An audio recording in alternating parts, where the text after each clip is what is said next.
Hey everybody, I'm Yvonne Williams with Back to Earth Creations, and in this tutorial I want to show y'all how I make what I call Smush cabs. They are cabochons made out of polymer clay. This one hasn't had anything domed over it yet, but we'll talk more about that later, so let's go ahead and get started. Oh, and all of the tools and materials being used will be listed down in the video description below, so be sure to check that out. So here you can see I'm actually set up on my work surface. I have a piece of freezer paper with the waxy side up. I find it gives a nice repel. That way I can just peel my clay up off of it. Here I'm just using Sculpey in the color black, and it has some opal pigment stuck to it. But you can use whatever clay that you like. I like a really soft clay for this. The intent is to make nice little pieces like this and then cover them with a self-doming resin. You could use a UV resin or like Mod Podge Dimensional Magic or just whatever you like, but we'll be going over that in another video. I just wanted to show this very, very beginner friendly technique. So I've cut my clay. I have rolled it through the thickest setting on my pasta machine. And this is, again, just the way that I go about it, but this is, you could get the same result taking a different path to get there. And then I'm using a cutter because I want them to all end up the same size, but you could just be completely random with it. But I just cut out a little bit. And then I'm going to take this little cutout and roll it up into a ball, making sure that there are no trapped air bubbles. And now I'm going to take, this is an acrylic, piece of acrylic with just a clear backed stamp on it. And I'm going to take, here I have a squirt bottle. It's filthy because of my leather working, but it's just a spritz bottle of water, and get the surface a little damp. And then I'm just gonna rub that around. And I don't really have to squirt in between every single cabochon, but overkill is better on this one. And so now I'm just going to position it here on my surface, and then I like the see-through because I can see which part of the design is going to end up stamped, and then I just smoosh until I get a nice bit of spread. And then we can actually just get underneath our cab, peel it right up. I like to keep them nice and flat, but you can see how nicely it took the stamping. And the reason why I like to do that a little bit more than, to make it easier, you can spray your work surface, than just taking a cutout one, is I feel like since it's already thin, I don't get quite as nice of a deep impression. Though the results would argue with me.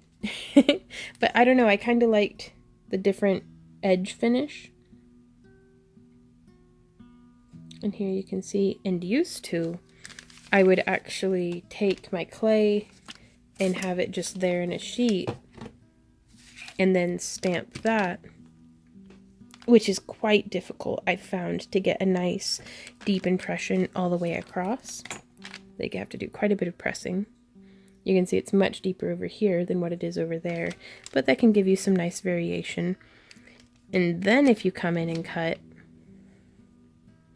you end up again with a very different edge type.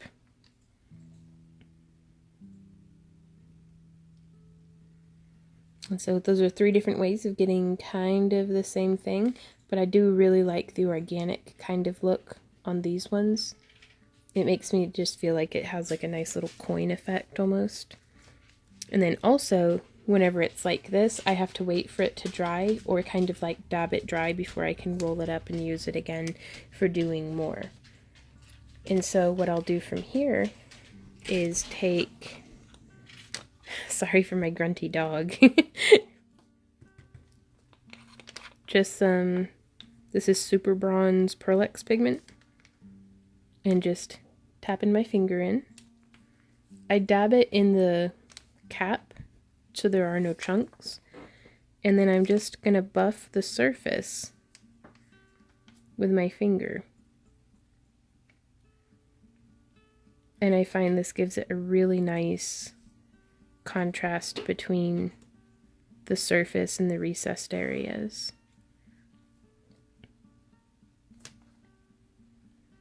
So there we go. That's how I do a smushed cabochon. And I don't know why, it makes me feel really good to prep a whole bunch of just little, rounds of clay.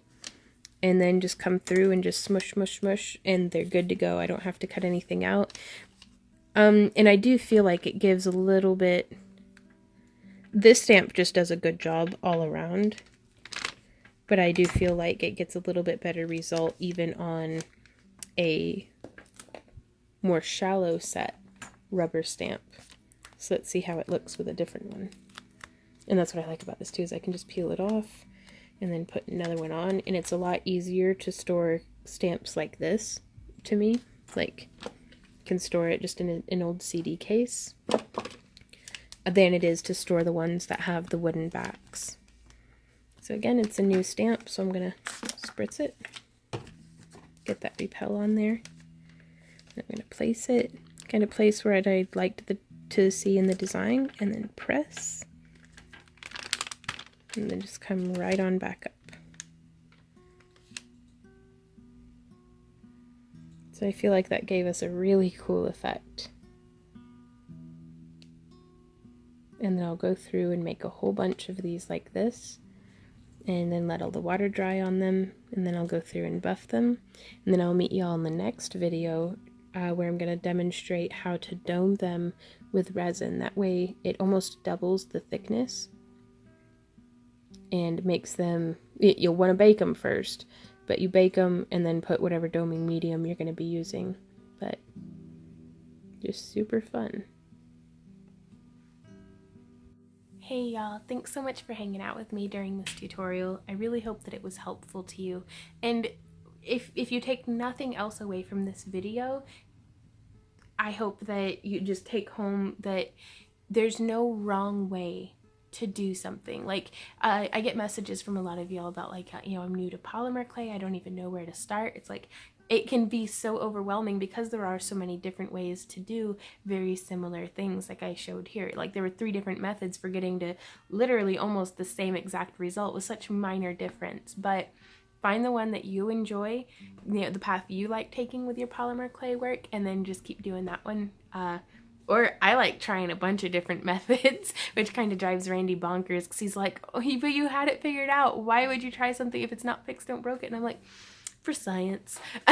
So, but if you have any questions, comments, or ideas, please leave them down below in the comment area. I really love hearing from you guys. Y'all never cease to inspire me with just your creativity and your talent and your insight and like, well, maybe what if you do this and that different? And then I'm like, I don't know, what if? Let's try it. So, thank you again, though, for hanging out.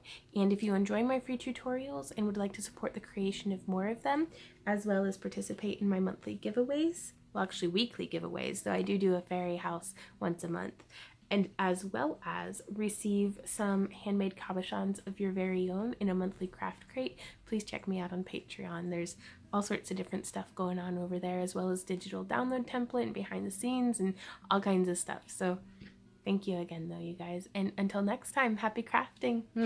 Bye.